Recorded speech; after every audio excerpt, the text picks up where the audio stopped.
The line on the screen dips sharply, a steep slide downward that tells the story without words. 11%. That's how much home values have fallen since 2022. It's not just a number on paper, it's real money, real equity vanishing into thin air. And for the people of Fort Myers, this isn't some distant headline. It's their backyard, their front porch, their kitchen table. The place they call home is worth less today than it was just a few years ago. No warning, no soft landing. Just a hard drop that leaves families staring at the numbers, wondering what comes next. You're looking at a map of Fort Myers, and right now a big chunk of it is lit up. About 8% of the homes here. That's not a flood zone, though. It's something just as tough for the folks living there. Nearly 8% of homeowners in this area owe more on their mortgages than their homes are actually worth. Economists call that being underwater, and it's a heavy weight to carry. Imagine working hard, making payments, but still feeling like you're sinking. That's the reality for thousands of families right here in Fort Myers.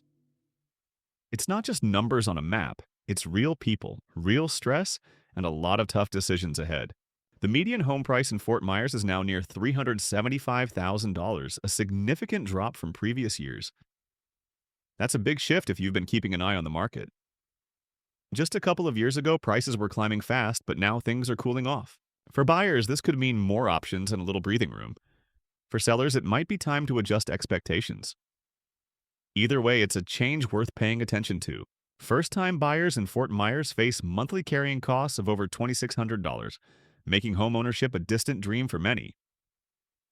Let's break it down. The mortgage payment alone can run around $800, depending on interest rates and down payment. Then there's property insurance, which adds another $150 or so. Don't forget property taxes, about $200 a month in this area. Homeowners association fees?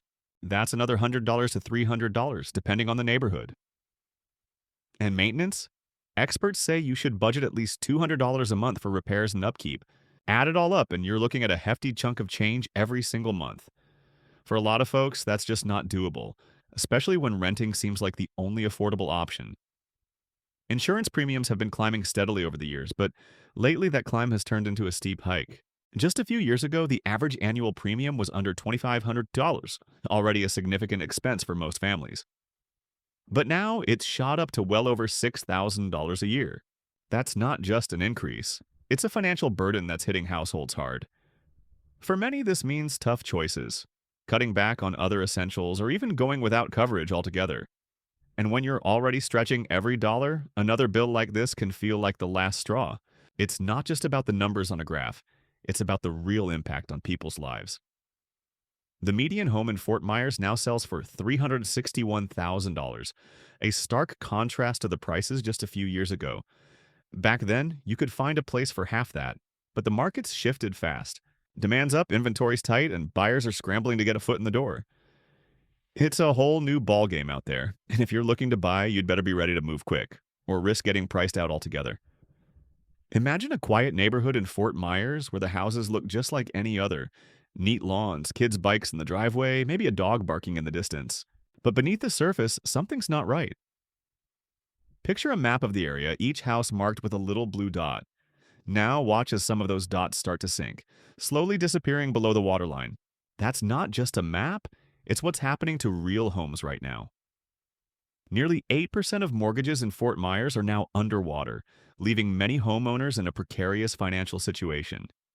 It's like standing in a room where the water's rising, and no matter how hard you work, you can't keep your head above it. The value of the house drops, but the mortgage stays the same, and suddenly, you owe more than what your home is worth. It's a heavy weight to carry, and for too many families, it's becoming a daily reality. Governor Ronda Santis addressed the press this afternoon, standing firm behind the podium with her usual poise. The people of Lee County are facing a crisis, and we will not leave them to face it alone, she declared. Her voice carried the weight of urgency, but also a steady resolve.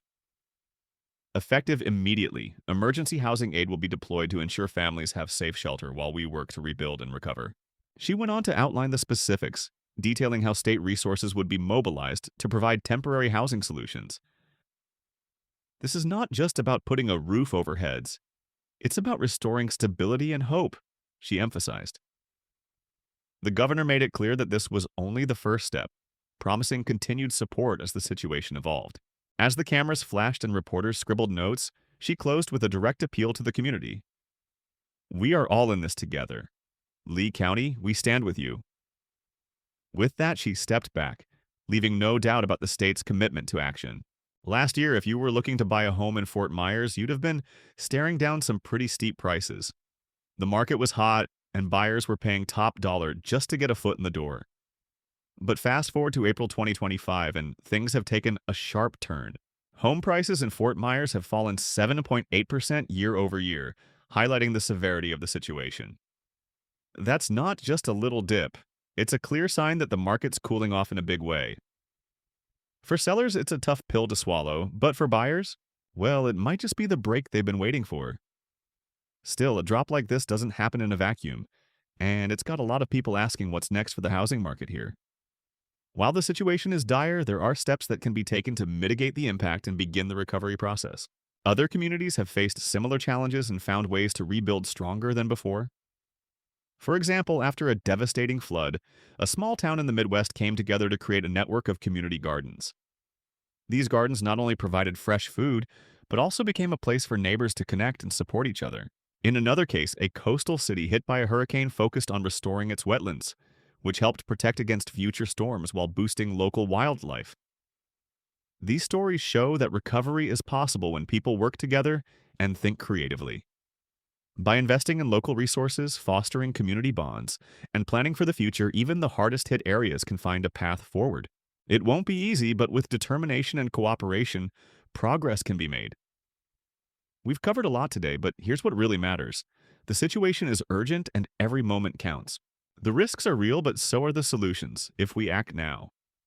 This isn't just about knowing what's at stake, it's about stepping up and doing something about it. Awareness is the first step, but action is what changes the game. So don't just listen, take this seriously, spread the word, and make a move. The time to act is right now, and it starts with you. Let's not wait until it's too late. Get involved, stay alert, and push for the changes we need. The future isn't set in stone, it's in our hands.